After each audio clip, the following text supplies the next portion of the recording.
Pongo a grabar. Compartimos la pantalla, ya estamos.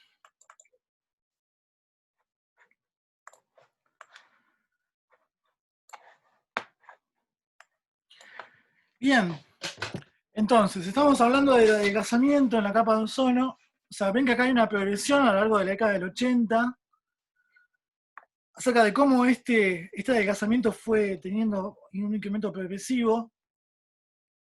Hay una recuperación, a mí me falta una diapositiva más actualizada, porque o sea, no es que esto aumenta hasta la actualidad, sino que hubo una recuperación por el cambio de legislación en el uso de los clorofluorocarbonados. Les prometo una diapositiva más actualizada, porque tiene que estar medido esto. Pero me interesaba ver esto, ¿no? O sea, la escala de colores es en unidades Dobson, de nuevo, y ven cómo el fucsia son menos de 150 unidades Dobson, es muy fina la capa de ozono. Y luego también hay áreas donde el ozono está digamos, en valores normales. Que el adelgazamiento de la capa de ozono se produzca en los polos, sobre todo en el polo sur, tiene una explicación. Esta es otra forma de verlo, o sea, es una representación más bien tridimensional. A ver, momento que tengo gente en la sala de espera. Sí, sí, sí, sí. O sea, la noticia es real. O sea, esto es un fenómeno, digamos, que tuvo ciclos, tuvo altos y bajos. Y luego, o sea, en los últimos años, la progresión fue positiva, digamos. Se fue reestructurando este agujero. De todas formas, que el fenómeno se produzca en los polos, en el polo, digamos, principalmente en el polo sur, responde también a todo el sistema climático global, ¿sí? O sea, hay una explicación que tiene que ver con la ionización y con los movimientos de las masas de aire que hace que este fenómeno se produzca en la primavera austral, digamos.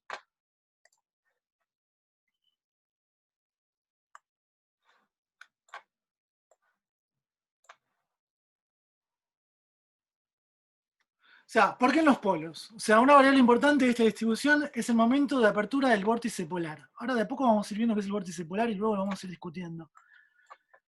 El vórtice polar es una especie de enorme remolino que se forma en la atmósfera sobre el polo sur, ¿sí? Que produce corrientes de aire circulares que encierran masas de gases. Se produce una especie de corral o de muralla de masas de aire que de alguna forma frena la libre circulación, ¿sí? Entonces no se produce un libre intercambio horizontal entre gases con el exterior, digamos. O sea, los gases quedan entrampados en el polo.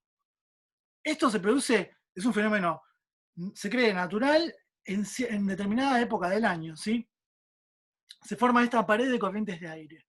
Es una especie de inmovilización en el desplazamiento de las masas de aire en el polo sur. En los polos, perdón. Pero más, o sea, este fenómeno tiene mayor magnitud en el polo sur.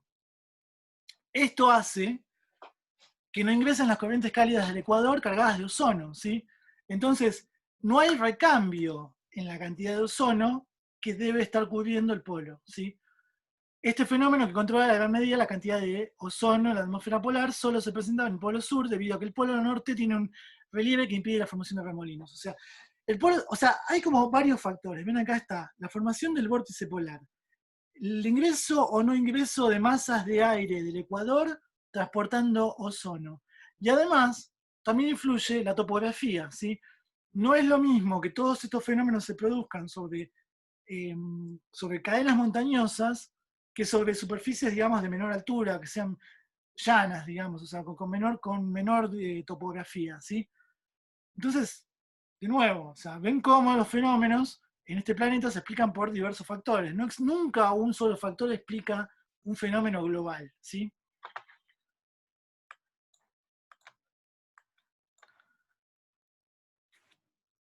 Y esto, bueno, acá repite un poco, ¿no? Las cadenas montañosas de Norteamérica frenan la llegada de los vientos también.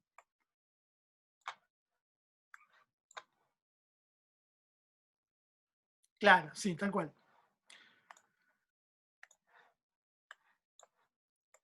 Además del vórtice polar, En ese vórtice polar, una vez que se genera, se anulan las reacciones fotoquímicas, pero no las químicas. Esto tiene una explicación, ¿no? O sea, las reacciones fotoquímicas son las reacciones químicas donde la luz es un intermediario. La radiación solar cumple con una función en alguno de los reactivos y va a permitir generar los productos, ¿sí?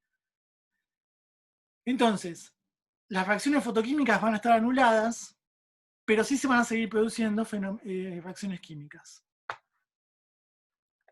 El cloro proviene de los compuestos clorofluorocarbonados, se va a almacenar como molécula, como cloro, de manera inerte, en la oscuridad del invierno polar, o sea, donde baja muy poca, donde llega muy poca radiación polar, ¿sí?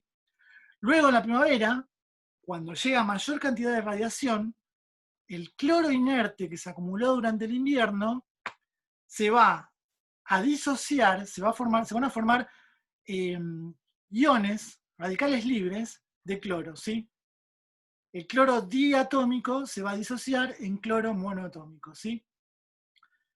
Estos radicales, estos se llaman radicales, estos cloros monoatómicos, son muy activos y comienzan el ciclo destructor del ozono en la estratosfera. ¿Qué destruye el ozono en la estratosfera? El cloro como radical libre, ¿sí? Ahora vamos a ver una imagen donde está la reacción química, digamos.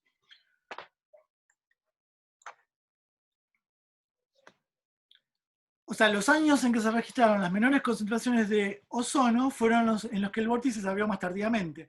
O sea, se abrió el vórtice más avanzada la primavera, cuando la radiación solar llega más perpendicular al polo, entonces se me forma mayor cantidad de radicales libres de cloro. O sea, pasan dos cosas.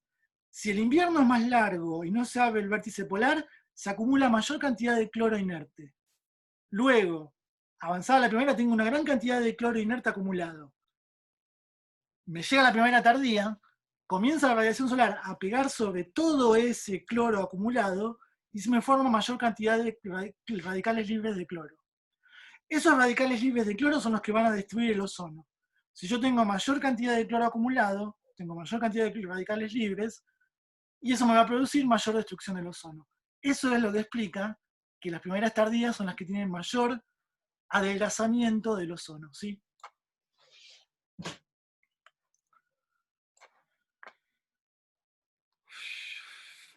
Otro factor que influye es la diferencia de temperaturas entre los polos, siendo la temperatura del polo sur 10 a 15 menor que la del polo norte. O sea, el punto de máxima concentración de ozono es en la estratosfera a 22 kilómetros de altura, ¿sí? O sea, estos son fenómenos, esto es más bien anecdótico, pero los polos sur y norte no son exactamente equivalentes en cuanto al comportamiento de la dinámica de la temperatura. Si el polo sur es más frío.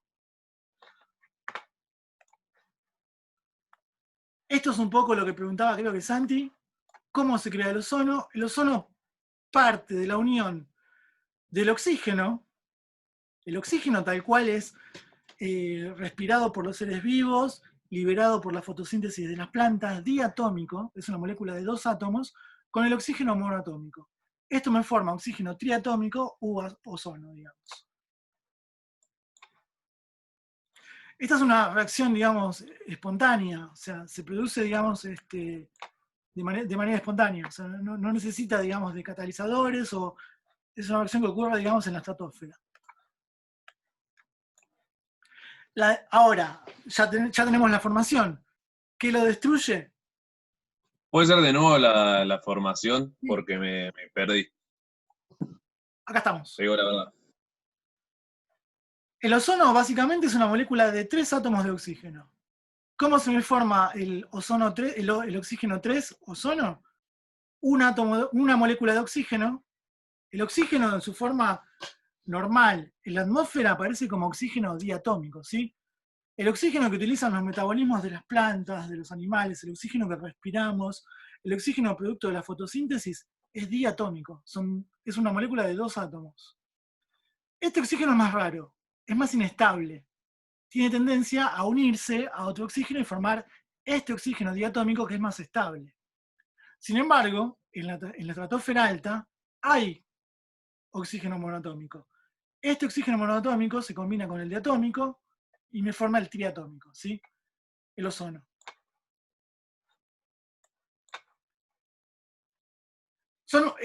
Ahí veo que me están preguntando por las uniones. Son uniones covalentes, ¿sí? Son uniones fuertes, son uniones donde se comparten pares electrónicos, ¿sí? Entonces, una vez que se forma el oxígeno triatómico, el ozono, es una unión covalente, o sea, es una molécula estable esta. Pero simplemente sucede, es un fenómeno que se da naturalmente. Sí, es una reacción espontánea, sí. O sea, que haya más o menos va a depender de las concentraciones iniciales de oxígeno, diatómico y monoatómico. O sea, no requiere de ningún catalizador o de ningún fenómeno, digamos, extra. Si un átomo de una molécula diatómica se encuentra con una monoatómica, me va a formar una triatómica. Bien, sigo.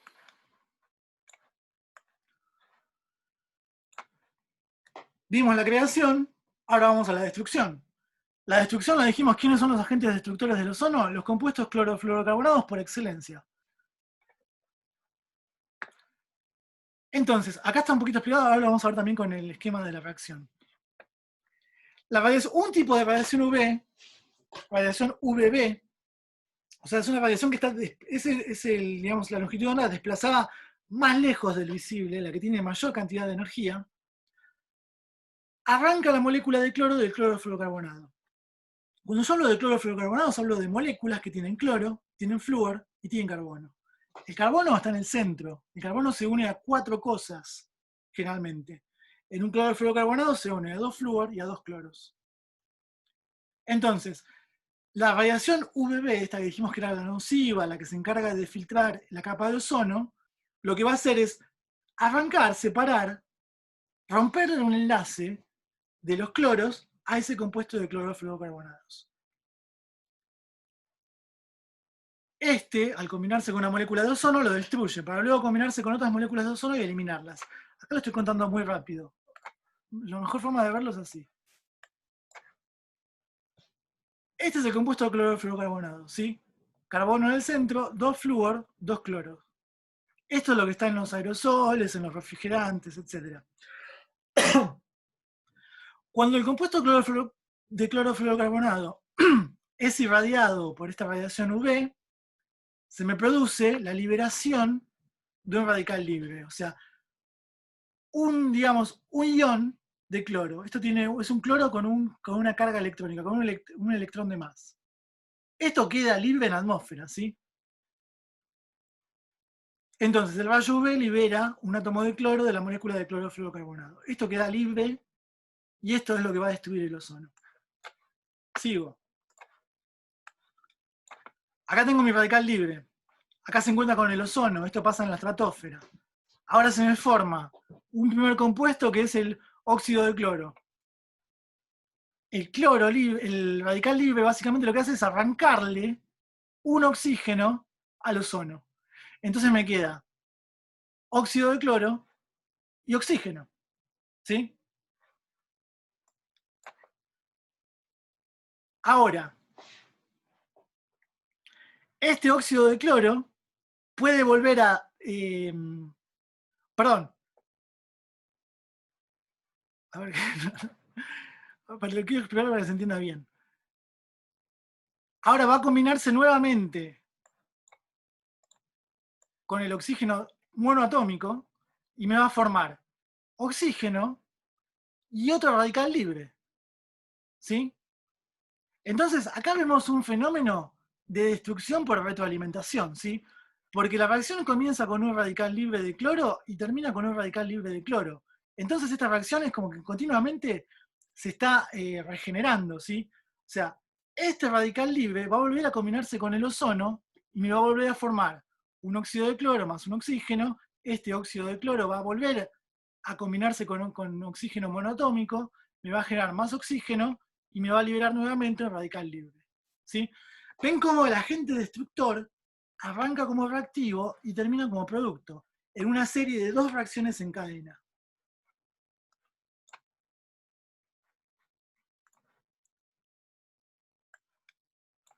Esto hace que este proceso de destrucción sea muy dañino porque, en promedio, un solo átomo de cloro puede llegar a destruir hasta 100.000 moléculas de ozono, ¿sí? O sea, muy bajas concentraciones de clorofluorocarbonato son altamente nocivas para la concentración de ozono. Esto, o sea, no es que no termina nunca, se finaliza o terminan estas reacciones encadenadas cuando el átomo de cloro se mezcla con algún compuesto químico que lo neutraliza. Pero estamos en la estratosfera. En la estratosfera hay muy baja concentración o densidad de otros compuestos que se combinen con el cloro y lo vuelvan inerte, digamos. O sea, entonces, si el clorofluorocarbonato llegó a la estratosfera, la radiación UV me generó ese radical libre de cloro, ese radical libre de cloro empezó a romperme ozono, una molécula atrás de otra. Y hasta que se neutraliza, destruye gran cantidad de ozono. Por eso, muy baja producción de clorofluorocarbonados tienen un gran impacto sobre la química, digamos, sobre la presencia de ozono. ¿Hay algún clorofluorocarbonato que ya se haya detenido? Porque hace menos de 100 años que se creó los aerosoles en general. ¿O ya se producían antes? No, o sea, son de los últimos 40 años, me animo a decir. O sea, es una patente privada de una empresa que dijo, esta es la solución química para poder hacer aerosoles refrigerantes con buena eficiencia y bajo costo. O sea, hoy por hoy se descubrió, digamos, todo este mecanismo de destrucción del ozono y la legislación lo prohíbe. O sea, esto en teoría, ¿no? Porque ya el compañero nos contó que los clorofluorocarbonados en realidad se siguen produciendo. O sea, no existen clorofluorocarbonados en la naturaleza, ¿sí? Hernán pregunta, ¿es por la afinidad eléctrica?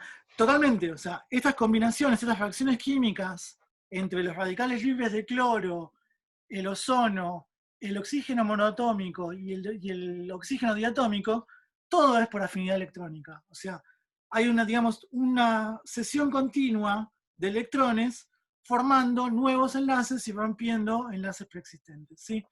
Acá se me rompen enlaces y acá se me forman enlaces.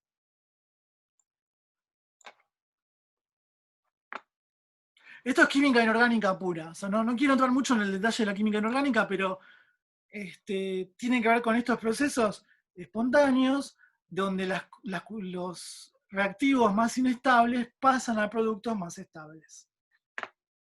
Y esta reacción tiene esa particularidad, ¿no? Está acoplada. O sea, el cloro libre, como radical libre, se me regenera en cada paso de reacción. Y yo lo que estoy haciendo todo el tiempo es destruir ozono por cada vuelta que va dando este radical libre.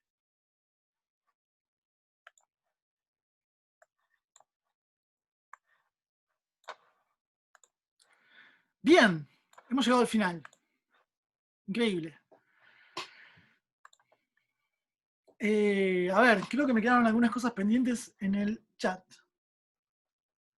Ah, no, estamos al día, creo. No sé si quedó alguna duda, consulta, algo que debamos volver a explicar.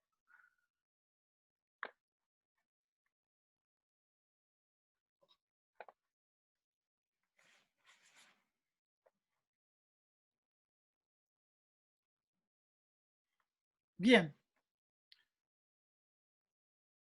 Lo de las ondas. Sí, Julieta, mandanos la consulta o hablanos. Es más corta la onda, mayor frecuencia, mayor energía y es más nociva.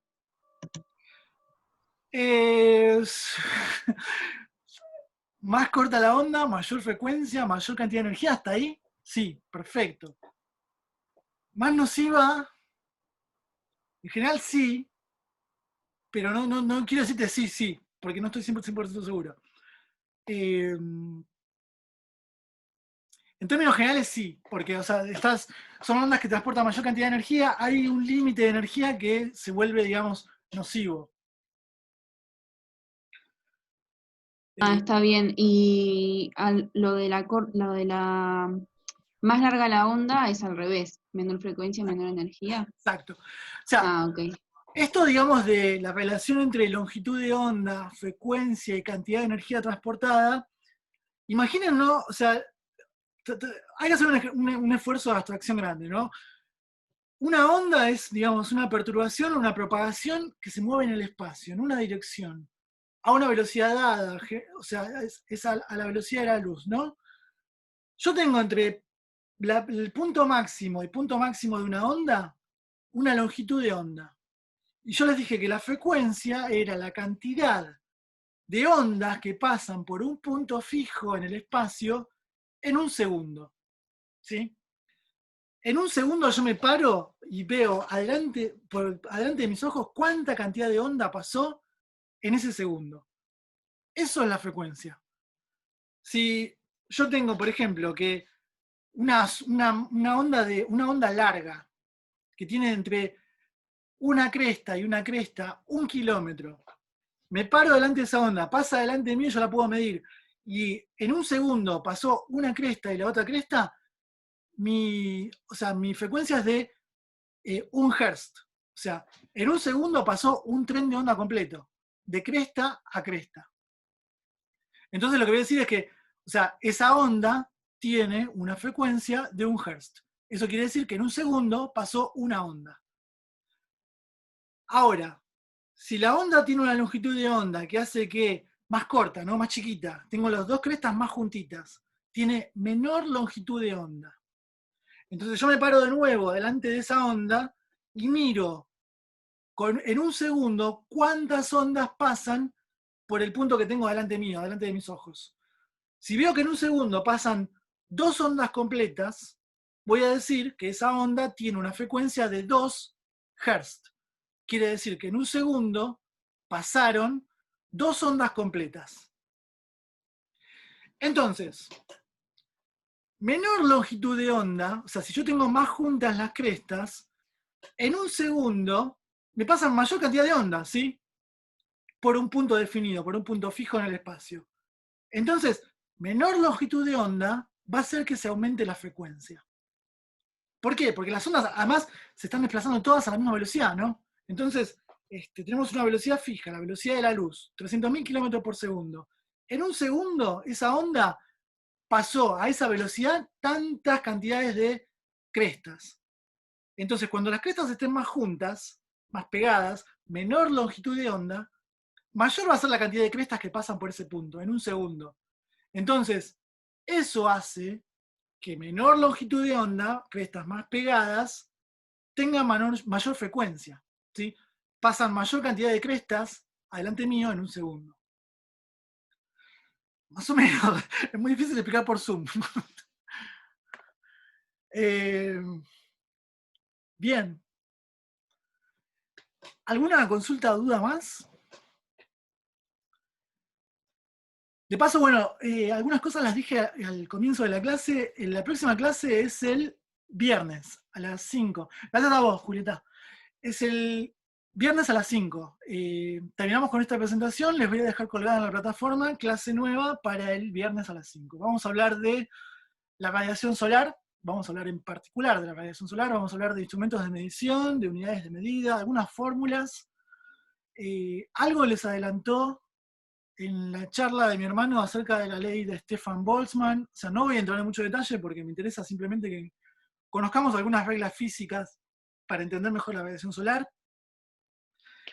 La clase del viernes va a estar en la plataforma, posiblemente el mismo viernes. Ténganme paciencia porque la tengo que terminar, todavía no la terminé completa. La quiero dejar bien lista, así que mañana la laburo, el viernes se las cuelgo en la plataforma. A ver.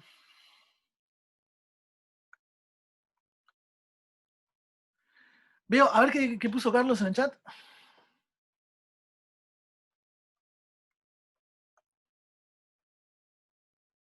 Hidroclorofluoro, sí. Ajá.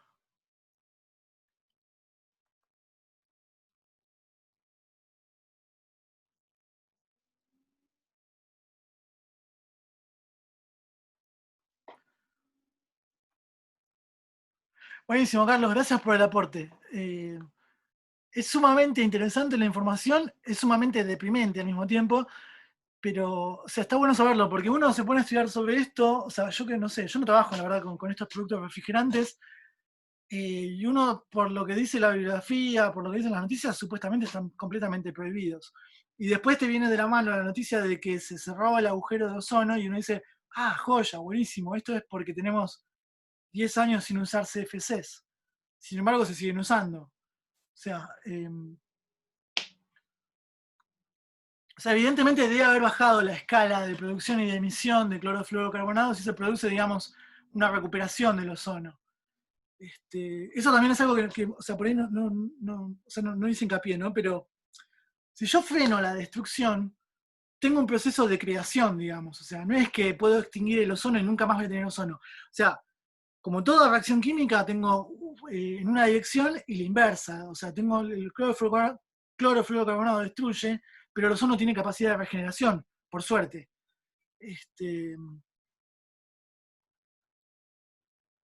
Buenísimo, buenísima la información. Bueno, creo que estamos. Si no hay más aportes o dudas, cualquier cosa también les podemos seguir charlando el viernes, obvio.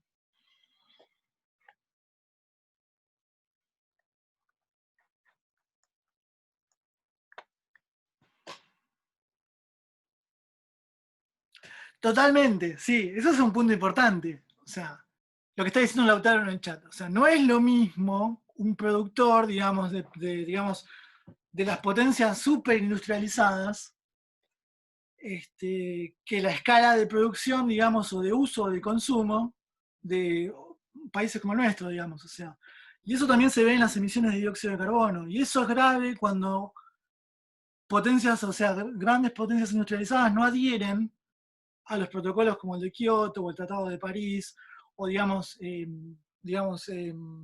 convenios o arreglos o digamos compromisos para disminuir emisiones.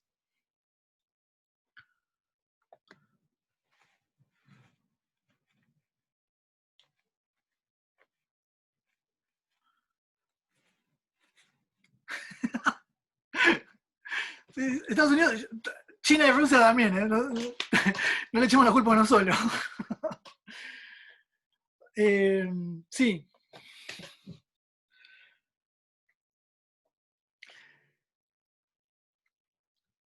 Saludos, Vera, nos vemos en los próximos días.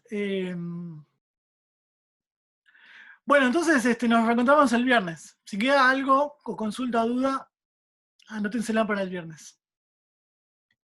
Nos vemos, buena semana, nos vemos el viernes. Chau, chau. Gracias a ustedes, chau.